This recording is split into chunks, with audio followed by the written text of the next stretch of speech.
जय हिंद दोस्तों, मैं नवीन शर्मा आप सभी का स्वागत करता हूं। आशा करता हूं आप सब एकदम अच्छे हैं, एकदम बेहतरीन हैं। एक बार सारे प्यारे दोस्त बताएंगे आप सब कैसे हैं।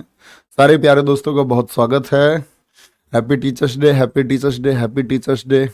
Happy to all of you, thank you. बहुत सारा स्वागत है।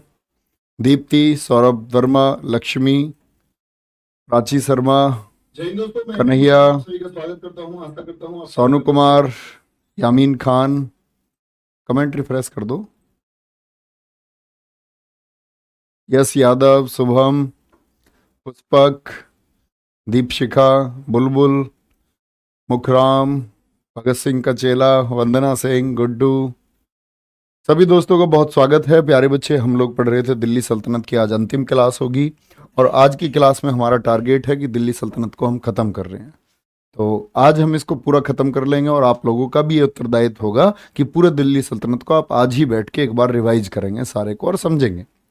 बाकी कुछ डाउट अगर आपके होते हैं तो आप टेलीग्राम में मुझे टैग करके पूछ सकते हैं। ओके, चलो शुरू करें आज की क्लास को। बहुत स्वागत है। तो भैया शुरू करते हैं। कल मैं आपको पढ़ा रहा था पिछली क्लास में मैंने बताया था कि किस तरह से नसरुद्दीन महमूद एक अंतिम शासक बना किसका, आपका क्या बोलेंगे, तुगलक वंश का।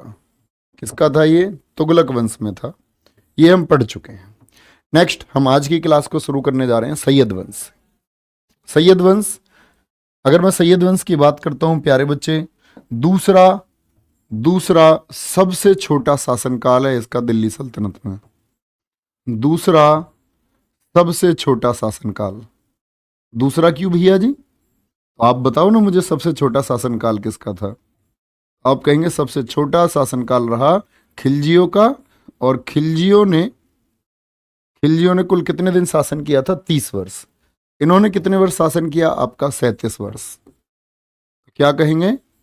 दूसरा छोटा शासनकाल है। बहुत ज्यादा उपलब्धियां नहीं है इनकी। हाँ, गला खराब नहीं हुआ, गला बैठा हुआ है। कल टूर के चक्कर में वो बस में पार्टिसिपेशन हो गया, 2 टीम बन गई। एक टीम के हेड हो गए अंकित भाटी सर, आगे बस के हिस्से के, और पीछे हम। तो भैया गला बैठ गया थोड़ा। चलो कोई नहीं, कोऑपरेट करेंगे थोड़ा। यादव जी हम तो कर ही लेते हैं कोऑपरेट है। पहले खिलजी थे, बिल्कुल सही उत्तर है सुमित सिंह जी का। सैयद वंश के संस्थापक आपसे पूछे तो क्या बोलेंगे? खिज्र खा है। और खिज्र खा का एक टाइटल था प्यारे बच्चे, रैयत ए आला। ये क्या है?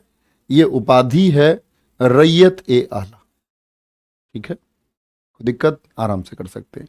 ये खिज्र खा शासक कैसे बना मुझे बताओ। तैमूर लंग कब आया था? तैमूर लंगड़ा भारत में आया था कब? आप कहेंगे तैमूर लंगड़ा भैया जी 1398 में आया। ये बड़ा चालू था खिज्र खां। ये तैमूर के साथ साथ ही लग लिया। बोला जी मैं तो सोच रहा था इस भारत की धरती पर ऐसे लोग कब आएंगे। चापलूस टाइप लोग होते थे, चापलूसी करने लग गया। और चापलूसी जब करने लग गया तो भैया चापलूस को तो आप जानते ही हैं, फेवर मिलता ही है। इसको फेवर मिला तो 2 जगह थी आपकी। एक तो थी दीपालपुर, क्या बोलेंगे, दीपालपुर आज के पाकिस्तान में, और एक मुल्तान। इन दोनों की सूबेदारी दी थी इसको किसने? तैमूर लंग ने। आप सब लोग जानते हैं तैमूर लंग एक तबाही भी भारत में मचा करके गया। तो तैमूर लंग के खिलाफत करने वाला तो कोई नहीं था।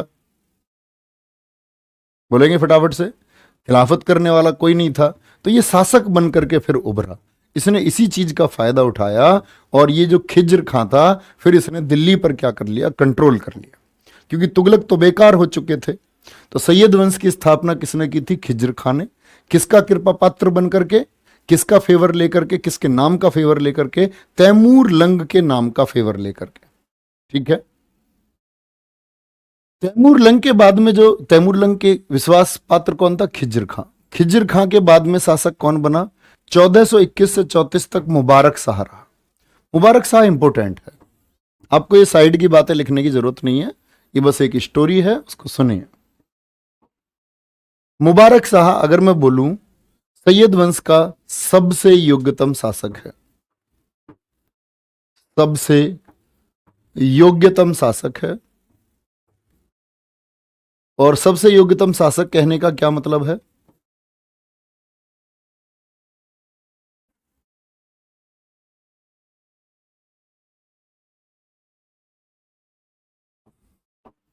बहुत बढ़िया, रैयत ए आला। हाँ, शक्ति जिसने धारण कर लिया, जिसने शक्ति दे। सबसे योग्यतम शासक आप भैया मुबारक शाह को क्यों बोल रहे हैं? किसका सबसे योग्यतम है? ये सैयद वंश का। तो सबसे योग्यतम इसको मैं इसलिए बोल रहा हूं प्यारे दोस्त, इसलिए बोल रहा हूं मैं इसको, क्योंकि ये लोग सिमटे हुए लोग थे, ये लोग अपने क्षेत्रफल को नहीं बढ़ा पा रहे थे। शासन का जो क्षेत्रफल था उसको ये बढ़ा नहीं पा रहे थे। अब बढ़ा नहीं पा रहे थे तो इनमें एकमात्र शासक ये मुबारक शाह हुआ है जिसने थोड़ा प्रयास किया, थोड़ा प्रयास किया। इसके खिलाफ जितने भी रिवोल्ट हुए, विद्रोह हुए, इसने उनको दबाया। जिसमें से सबसे इंपोर्टेंट आता है 1420 का जसरत का विद्रोह। जसरत जो कि एक खोकर जाति से था, तो इसके समय पर क्या हुआ था? 1420 में 1420 में जसरत खोकर जाति से था, सियालकोट के पास में, पाकिस्तान वर्तमान। जसरत खोकर, जसरत खोकर के विद्रोह को दबाया,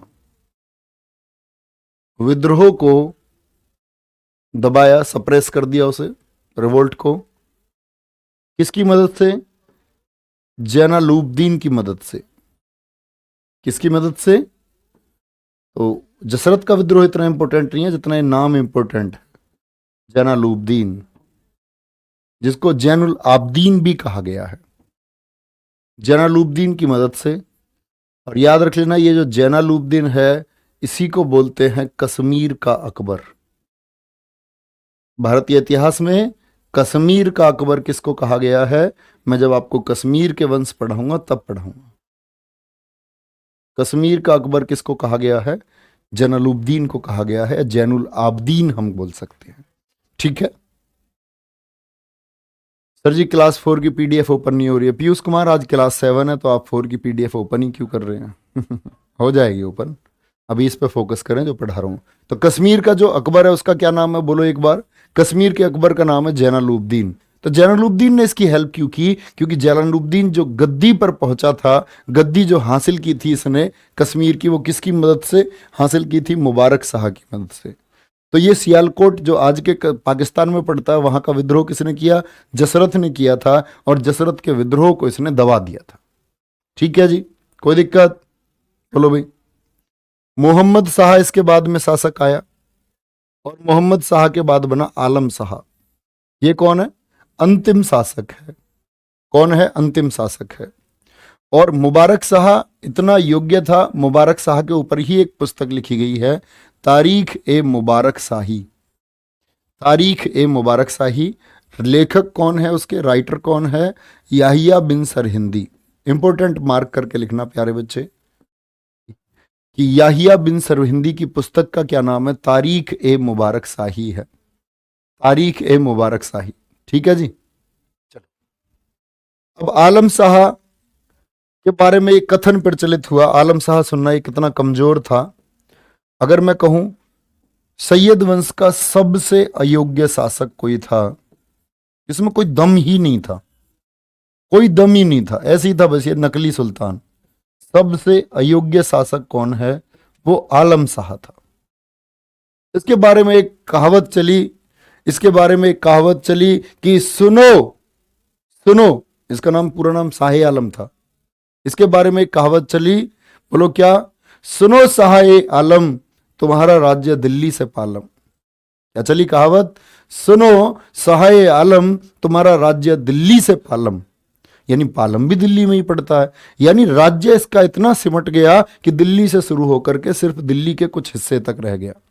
पालम जानते हो ना, जहां IGI Indira Gandhi international airport है, वो दिल्ली में ही जगह है। बोलो भी फटाफट से, क्या बोलेंगे? तो इतना कमजोर हो गया, इतना कमजोर हो गया कि इसका साम्राज्य इसने और सिकोड़ दिया, कम कर दिया। और कम कर दिया तो भैया समझे सबसे अयोग्य शासक ये बन गया।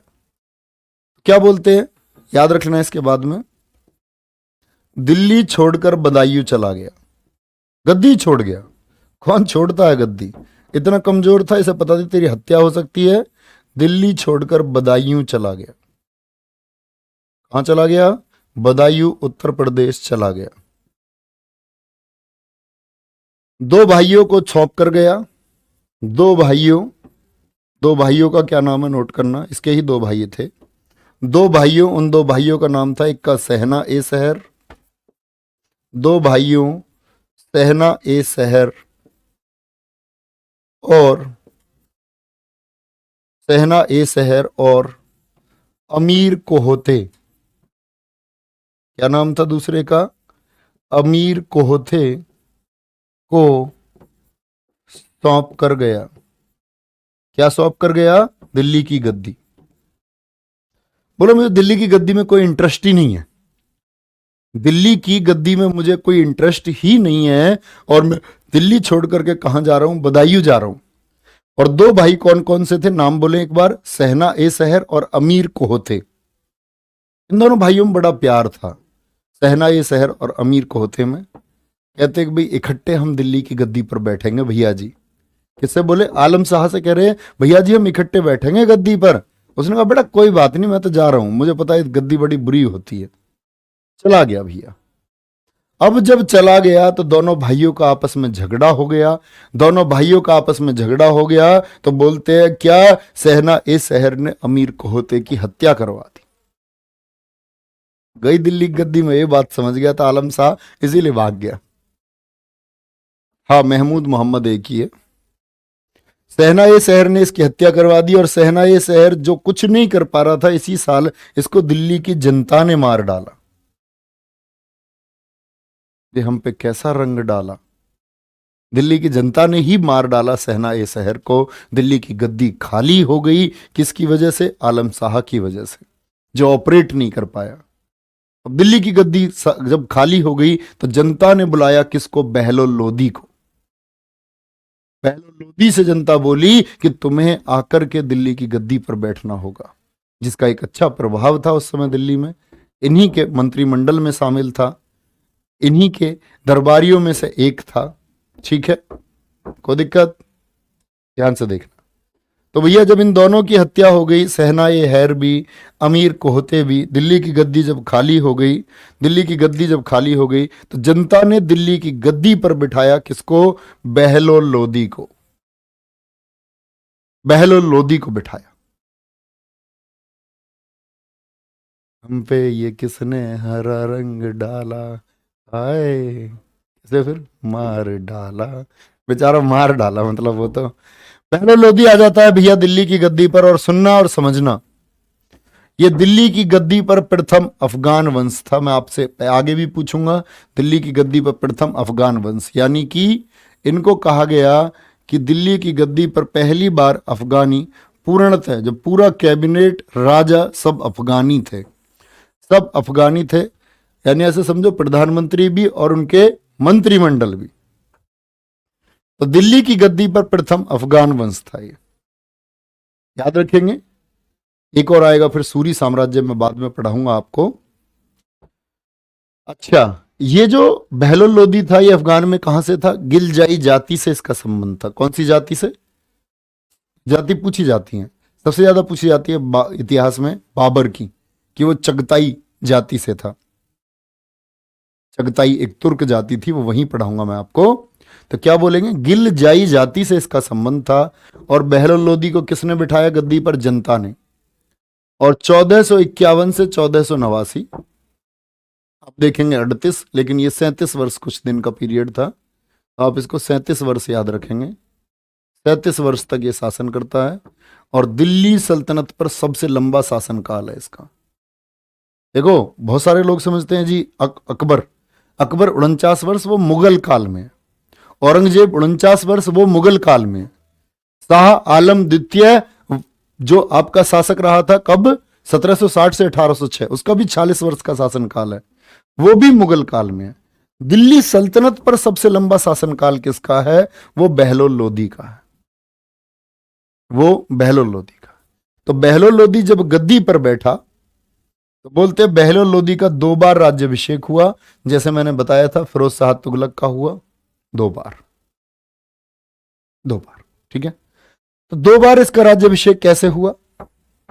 इसने एक लेटर लिखा, लेटर लिखा इसने किसको? जो अंतिम शासक था, जो बदायूं में था, आलम शाह को। आलम शाह तो छोड़ करके भाग गया दिल्ली की गद्दी को, कह रहा मैं तो बदायूं ही ठीक हूं, ये मार डालेंगे मुझको। तो इसने एक लेटर लिखा किसको, एक पत्र लिखता है आलम शाह को, और आलम शाह के नाम के ये सिक्के जारी करवाता है। कहता है कि मेरे पिता तुमको बड़ा मानते थे। कहते हैं कि भाई जो आलम शाह की परवरिश हुई थी ना छोटे से, वो बहलोल लोदी के पिता ने की थी, संरक्षण देना उसको। तो बोलो मेरे पिता तुम्हें बड़ा मानते थे आलम शाह, मैं तुम्हारे नाम के सिक्के चलवाऊंगा। आलम शाह को इस लेटर को लिखने से पहले इसने एक बार अपना कोरोनेशन, राज्याभिषेक करा लिया था, एक बार गद्दी पर पहले बैठ गया लेटर लिखने से पहले, और फिर लेटर लिखा नहीं, एक बार लेटर लिखा, फिर आया लेटर का जवाब, प्रेम पत्र नहीं है कोई, फिर लेटर का जवाब आता है। लेटर का जवाब आया कि सुनो बहलोल लोदी, मेरे पिता जो थे वो तुमको अपने पुत्र की तरह मानते थे, वो मेरे पिता तुमको अपने पुत्र की तरह मानते थे, और बहलोल लोदी मैं तुम्हें अपने बड़े भाई की तरह मानता हूं, बड़े भाई की तरह मानता हूं, और बड़े भाई की तरह मानता हूं। तो भैया क्या, इसने फिर जब लेटर आ गया वापस, तो इसने फिर दोबारा राज्याभिषेक अपना कराया। ठीक है, यहां तक कोई परेशानी? बोलो भाई यहां तक कोई परेशानी? चलो भाई, भाई इतिहास की क्लास है, इसमें नुक्ता उक्ता मत देखा करो तुम, कहां नुक्ता लगेगा वो हिंदी की क्लास में देखा करो, उत्क्षिप्त व्यंजन और ये सब तुम हिंदी क्लास में, बाकी क्लासेस में नहीं। ऐसे तुम मैथ वाले टीचर्स को परेशान करते होगे, उनकी समझ में नहीं आता होगा क्या कह रहे हैं, नुक्ता। सर राज्याभिषेक में क्या होता था? बेटा तुम सोचो, जैसे मुख्यमंत्री बन जाते हैं, जब जनता वोट दे देती है तो उनकी क्या प्रोग्राम होता, भव्य कार्यक्रम, जबरदस्त कार्यक्रम, ढोल नगाड़ों का कार्यक्रम, जैसे बाहुबली में जब गद्दी पर बिठाया गया उस तरह का कार्यक्रम होता था। दरी पर बैठकर शासन करता था, मतलब साधारण शासक था, और इसने कभी किसी से झगड़ा नहीं किया। ये कहते हैं कि इसने अपने 37 वर्ष लोगों को मनाते मनाते गुजार दिए। क्रूर शासक नहीं था, क्या बोलेंगे, क्रूर शासक नहीं था, दरी पर बैठकर शासन करता था। यह चाहता था शासन करते करते कि इसका जो बड़ा बेटा है बारबक शाह गद्दी पर बैठे। क्या चाहता था? इसकी चाहत थी एक कि इसके बाद में इसका बेटा बारबक शाह गद्दी पर बैठे, लेकिन क्या ऐसा हुआ? नहीं हुआ। बारबक शाह को उत्तराधिकार के युद्ध में किसने हरा दिया? उसके ही भाई सिकंदर लोदी ने हरा दिया। किसने हरा दिया? सिकंदर लोदी ने। तो याद रख लेना, सिकंदर लोदी आया आपका किसके बाद में? बहलोल लोदी के बाद में। ध्यान से समझना, बहलोल लोदी जो ये चाहता था कि उसका बेटा, यहां देखो, बहलोल लोदी जो चाहता था कि उसका बेटा बारबक शाह शासक बने, उसने जो जौनपुर याद है?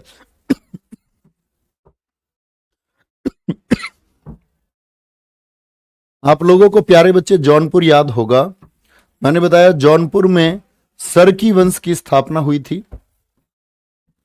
सरकी वंश की स्थापना तुगलक वंश के अंतिम दिनों में किसने की थी? ख्वाजा जहान ने की थी।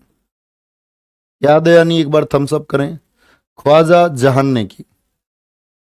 और उसी सरकी वंश का अंतिम शासक है ये हुसैन शाह सरकी। तो हुसैन शाह सरकी को इसने हराया बहलोल लोदी ने, और वहां का राज्यपाल या गवर्नर बोले या सूबेदार बोले, किसको बना दिया? वो बना दिया किसको? बारबक शाह को, कि भाई सीख जाएगा, इतने दिल्ली की गद्दी इसको चलानी है। लेकिन इस बारबक शाह को किसने हरा दिया? सिकंदर लोदी ने। सिकंदर लोदी की बात समझे हम। सिकंदर लोदी इसने क्या किया? 1504 में आगरा बसाया। सीपीओ नहीं बच्चे, किसी भी एग्जाम के लिए एनफ होगी, वनडे एग्जाम किसी के लिए भी हिस्ट्री एनफ होगी। 1506 में आगरा इसने राजधानी बनाई। 1504 में आगरा बसाया। सबसे इंपोर्टेंट फैक्ट है इसका, भाई भाई में कैसे युद्ध होता था सर जी? पहले बेटा गले मिलते थे, ऐसे गले मिलते थे और एक दूसरे के कान में कुछ कहते थे और दूसरा मर जाता था। इस तरह का युद्ध था पहले। ठंडा तो नहीं है? Thank you. बोलो भाई, 1504 में आगरा बसाया, 1506 में आगरा को इसने राजधानी बना लिया। इससे सबसे ज्यादा पूछे जाने वाले क्वेश्चन है ये। मुहर्रम पर इसने ताजिया निकलवाना बंद कर दिया। क्या आप जानते हैं मुहर्रम पर ताजिया निकाला जाता है, जिसमें लोग खुद को ऐसे, मूवी वगैरह में आपने देखा होगा, देखते होंगे कुछ बच्चे, तो खुद को ऐसे वो दंड देते हैं, कष्ट देते हैं खुद को। खुद को क्या मानते हैं वो? खुद को मानते हैं कि भाई हमने कोई अपराध किया, कोई अपराध हुआ है, दुख निकाला जाता है। ये होता है मुहर्रम पर। मुहर्रम पर ताजिया निकालना, इसने बोला कोई ताजिया नहीं, कोई ताजिया नहीं।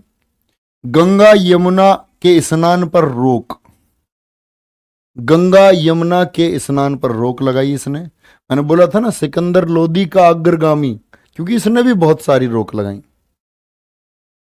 मथुरा ज्वालामुखी का मंदिर तोड़ दिया इसने। मथुरा के बहुत सारे मंदिर इसने तोड़वाए। पूछा जाता ज्वालामुखी मंदिर को किसने तोड़वाया? वो तोड़वाया सिकंदर लोदी ने। और इसने ज्वालामुखी मंदिर में देवी जी की प्रतिमा को तोड़ करके उसके टुकड़े दे दिए बाजार में मांस तोलने के लिए, कसाईयों को, कि भाई तुम इन टुकड़ों के बाट बनाओ और क्या करो, इनसे मांस तोलो, मांस तोलो। गज ए सिकंदरी, गज ए सिकंदरी लागू किया। गज ए सिकंदरी का मतलब क्या है? एक स्केल है, पैमाना है। आज भी हम कैसे नापते हैं? आज हम इंच में नापते हैं, आप लोग सेंटीमीटर का यूज करते हो, आप लोग फीट का इस्तेमाल करते हो कि मैं 5 फीट 9 इंच का हूं, इस तरह से बोलते हैं। ठीक है, सेंटीमीटर 100 सेंटीमीटर, इंच 2.54 सेंटीमीटर, ये हम सब इस्तेमाल करते हैं। जो इसने भूमि को मापने के लिए गज ए सिकंदरी लागू किया वो 30 इंच का था, 30 इंच का था। ठीक है, अभिषेक Kushwaha ji, too much thank you. ठीक है, आगे देखना। गुलरुखी शीर्षक से कविता लिखता था, मतलब इसका एक टाइटल था। देखो, जब कभी भी कवि रहेंगे, कवि रहेंगे तो वो अपना नाम जो है कुछ बदल लेते हैं, स्पेशल कर लेते हैं। जैसे बहादुर शाह जफर, जफर उसका नाम इसलिए क्योंकि उसने जफर नाम से पोएम्स लिखी। जैसे विश्वास कुमार शर्मा बन गए कुमार विश्वास। तो ये कवियों को बड़ा अच्छा लगता है, नाम बदल लेते हैं अपना। ठीक है, गुलरुखी शीर्षक से कविता लिखता था। गुलरुखी शीर्षक से क्या लिखता था? कविता लिखता था। स्वाति सिंह गुर्जर बहुत अच्छा जवाब दिया है। अकबर ने गजे इलाही चलाया, वो भी बताएंगे अकबर के टाइम पे, है ना। अकबर ने भी एक स्केल चलाया था। ठीक है, गुलरुखी शीर्षक से कविताएं लिखता था ये। ठीक है, यहां तक की बात नोट कर चुके? थम्स अप कर दिया करो, मैंने कितनी बार बोला, जैसे ही नोट कर लेते हो। जगमोहन राणा जी कह रहे अगर वो जिंदा होता तो मैं मार देता उसको गुरुजी। अरे नहीं भैया, थोड़ा कूल। ठीक है, सिकंदर लोदी, सिकंदर लोदी के बारे में और क्या है? इसी के समय भारतीय संगीत पर पहला फारसी ग्रंथ लिखा गया। भारतीय संगीत कहां से आया है? जब आप वेदों के बारे में पढ़ेंगे, सामवेद से, हमारा सामवेद में वर्णन है सबसे पहले संगीत का। 4 वेदों में से एक है सामवेद, नोट मत करना, है वहीं लिखाएंगे। इसको बोलते हैं हम संगीत का वेद। तो ये जो लोग थे सिकंदर लोदी के समय, फारसी लोगों ने बोला कि जो भारतीय संगीत है उस पर कुछ लिखा जाना चाहिए। किसने लिखा? लज्जत ए सिकंदर शाही पुस्तक को लिखा गया। और कहते हैं लज्जत ए सिकंदर शाही को लिखने में लगभग 78 कवि शामिल थे जिन्होंने ट्रांसलेशन किया इसका। ठीक है, सृष्टि चौधरी जी, लज्जत ए सिकंदर शाही को लिखा गया। इसी के समय इसका वजीर था एक, मोस्ट इंपोर्टेंट क्वेश्चन है, इंपोर्टेंट मार्क करना। इसी के समय इसका वजीर, वजीर क्या होता था भैया? वजीर जैसे आप समझ सकते हैं, आज सीएम है कोई स्टेट में, तो सीएम के डिसीजन लेने के लिए कौन होता है? एक चीफ सेक्रेटरी होता है, मुख्य सचिव होता है, मुख्य सचिव राज्य में। उसी तरह राजा का होता था वजीर। वजीर था मियाँ भुइया ने मोठ मस्जिद, भाई मेरी आवाज पहुंच भी रही है? कहीं ऐसा तो नहीं है कभी मैं बोल ही रहा हूं? क्योंकि जब गला बैठा होता है थोड़ा ऐसा लगता कि हम तो ठीक बोल रहे हैं और मैं बहुत जोर लगा के बोल रहा हूं। तुम तक आवाज पहुंच भी रही है या नहीं? इसके वजीर मियाँ भुइया ने मोठ की मस्जिद, मोठ मस्जिद जिसको हम दाल मस्जिद के नाम से कहते हैं, दिल्ली में थी, निर्माण करवाया। कब बनी थी ये? 1505 में। यानी 1504 में आगरा बना, 1505 में 1505 में मोट की मस्जिद बनी, और 1506 में आगरा को क्या बना लिया, कैपिटल इसने बना लिया दिल्ली की जगह। ठीक है, बहुत बढ़िया, थैंक यू। चलो भाई, मियां भुइया की रचना है। ये कह रहे हैं हर्ष वालिया जी नहीं आ रही है, तो फिर मेरी आवाज तुम तक कैसे पहुंच गई जो मैंने पूछा था कि आवाज आ रही है या नहीं।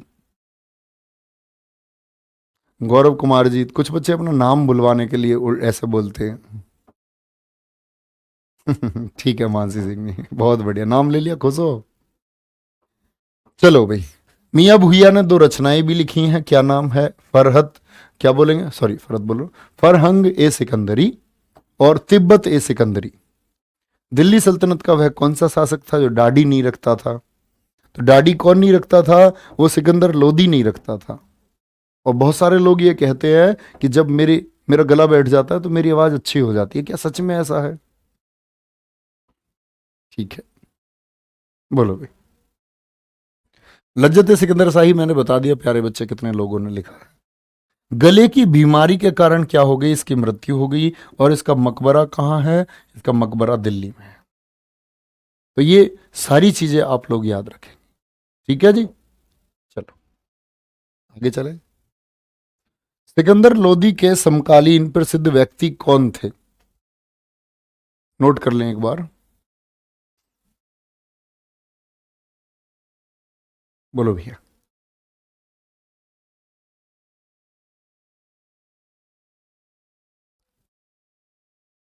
नहीं, अब किसी का नाम नहीं बोला जाएगा। निशांत यादव कह रहे हैं जी सर, बिल्कुल ऐसा ही है।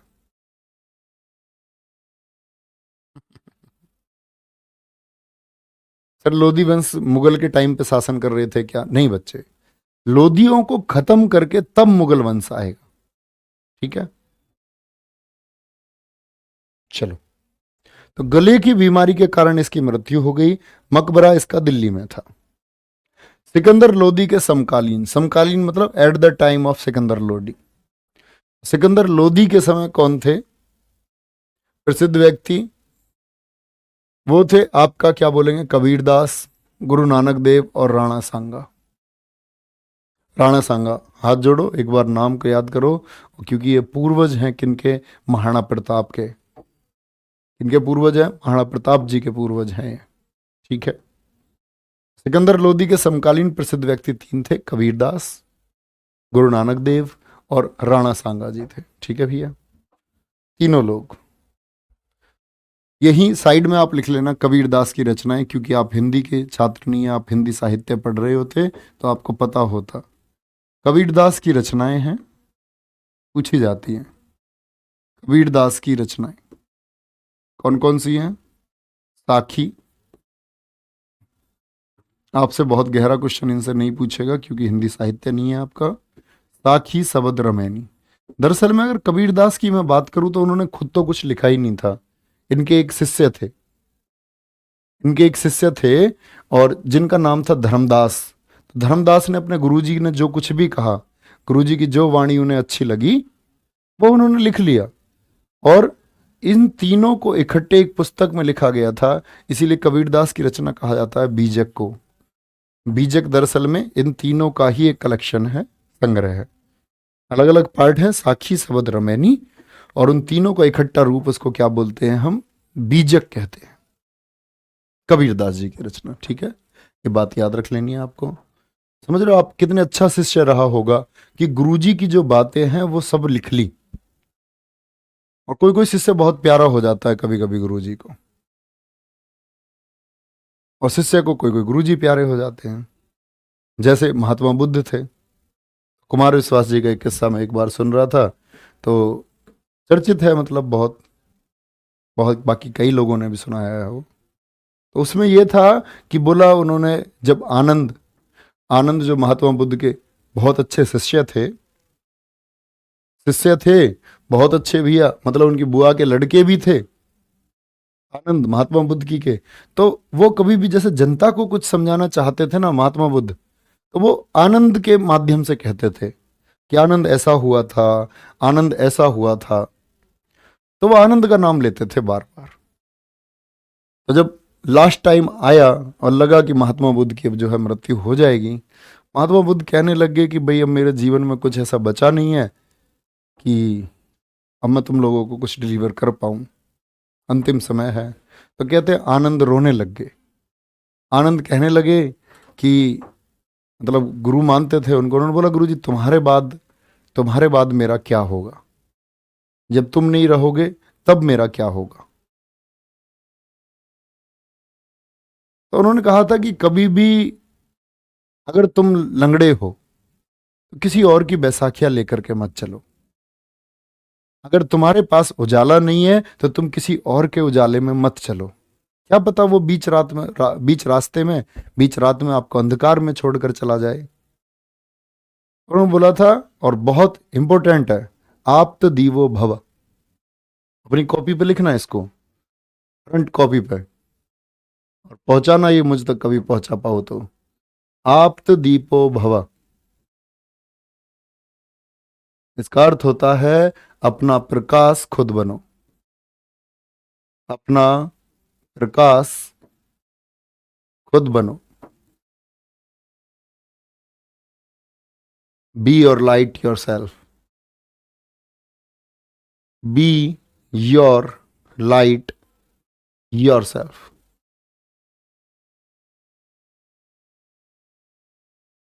यह आपके जीवन का सिद्धांत होना चाहिए। तो ऐसे भी शिष्य बहुत हुए भारतीय इस ऋषि परंपरा में। तो क्या बोला उन्होंने, अपना उजाला स्वयं बनो आप लोग, आपको मार्गदर्शक मिलेंगे, आपको गुरु मिलेंगे। महात्मा बुद्ध कह रहे हैं आनंद से कि मैंने तुम्हें बहुत कुछ सिखाया, लेकिन मैं हमेशा नहीं हो सकता हूं। एक दिन आपको अपना उजाला खुद ही बनना होगा।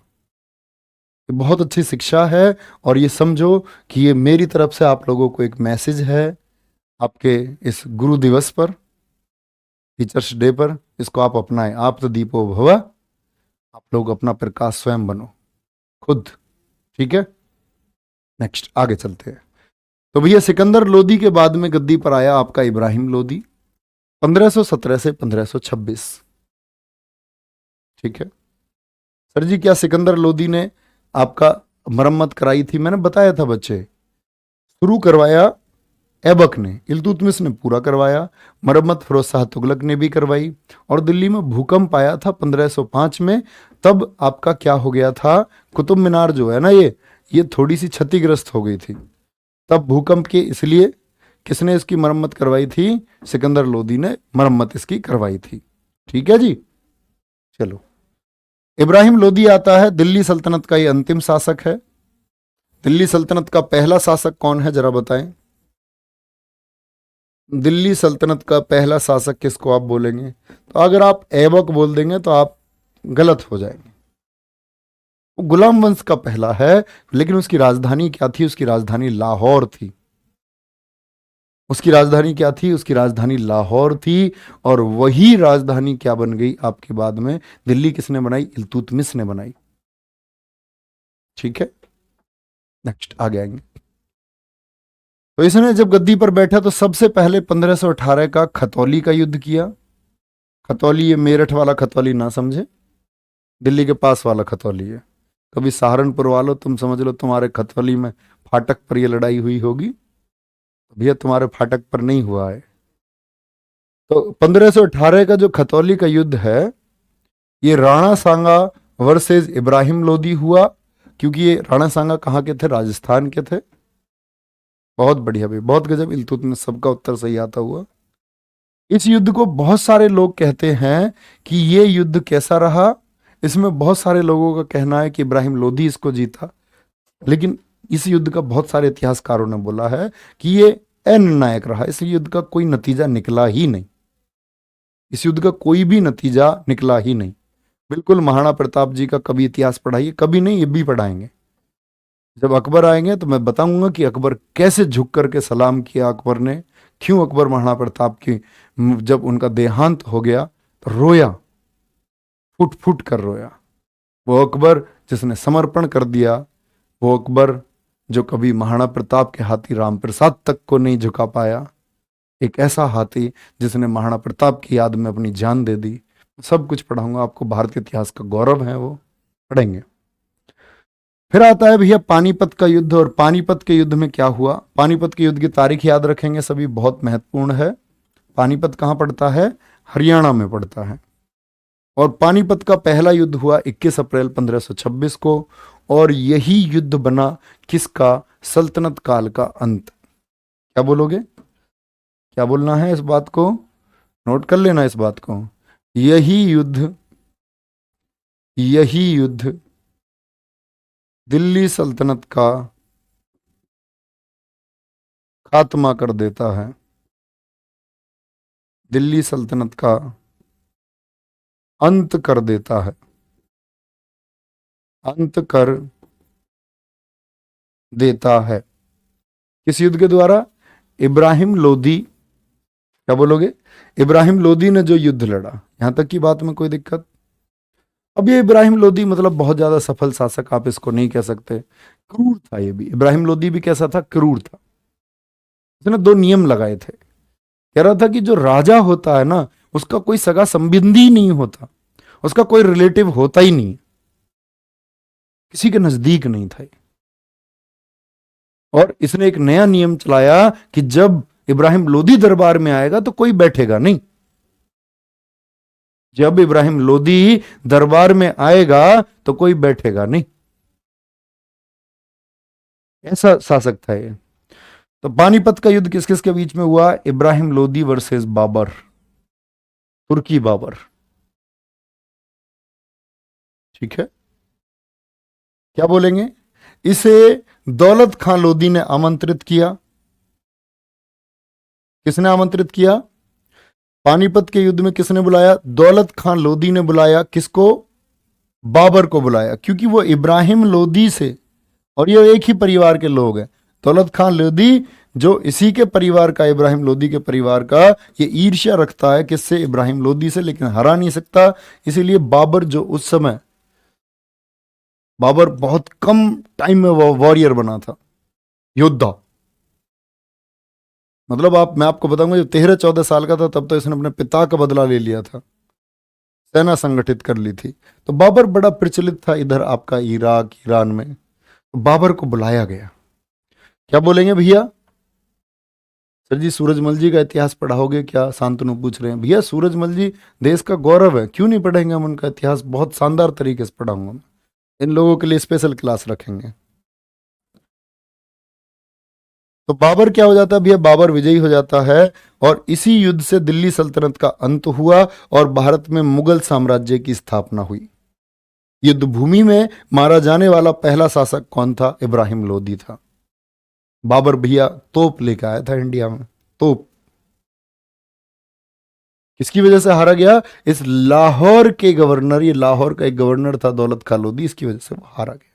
ठीक है। और ये सिकंदर इतना फेमस क्यों रहा? भैया सिकंदर भी पढ़ाएंगे जब मौर्य साम्राज्य पढ़ाऊंगा। ठीक है। इसी युद्ध से दिल्ली सल्तनत का अंत हुआ और भारत में मुगल साम्राज्य की स्थापना हुई। युद्ध भूमि में मारा जाने वाला पहला शासक कौन था? इब्राहिम लोदी था। ठीक है जी, इब्राहिम लोदी था। यहां तक ही आज की क्लास एंड होती है और कल की हमारी क्लास शुरू होगी कहाँ से? मुगल साम्राज्य से। मैं आपको बताऊंगा, देखो ये सारी चीज़ें, कि कैसे बाबर ने युद्ध में तुगलमा नीति का प्रयोग किया, युद्ध में तोप का प्रयोग किया। तोप वाले हेडक्वार्टर को कौन चला रहा था? कुली खां, मुस्तफ़ा। क्या युद्ध लड़े बाबर ने, क्या क्या किया था, बाबर कैसे आया। बाबर देखो ये तैमूर लंग से रिलेटिव था, 5वीं पीढ़ी। माता का भी रिलेशन था चंगेज खान से, वो चंगेज खान जिसका इल्तुतमिश के समय आपको वर्णन मिलता है। तो ये सारी चीज़ें हम कल पढ़ेंगे, यानी कल से हमारा टॉपिक शुरू होगा। कल से हमारा टॉपिक शुरू होगा मुगल साम्राज्य। तो उम्मीद करूंगा आज आप लोगों ने जो ये पढ़ा है भैया, आप लोग इनको बहुत अच्छे से पढ़ेंगे। भैया राणा सांगा जी की मृत्यु कैसे हुई? राणा सांगा जी मैं बताऊंगा, बाबर से उनका युद्ध होगा। ठीक है, वहां पढ़ेंगे, मैं आपको जब बताऊंगा खानवा का युद्ध तब समझाऊंगा। वो वीर है राणा सांगा। कहते हैं कि इतिहासकारों ने बोला कि बाबर दंग रह गया ये देख करके कि एक व्यक्ति हाथ में तलवार लेकर के गर्दन धड़ से अलग हो गई, और तब भी धड़ तलवार चला रहा था, गर्दन कटने के बाद में भी। तो बोले ऐसा संभव ही नहीं था। एक ऐसा व्यक्ति, मतलब तलवार की इतनी आदत हो चुकी कि कुछ क्षण तक तो तलवार, कुछ क्षण तक तो तलवार मतलब गर्दन धड़ से अलग हो गई, तब भी चलाता रहा। सुनना, मैं बताऊंगा आपको, कल की क्लास में जिक्र करेंगे। तो अपना ख्याल रखिए, रिवीजन जरूर कर लीजिए। बाय बाय, टेक केयर, जय हिंद, जय भारत।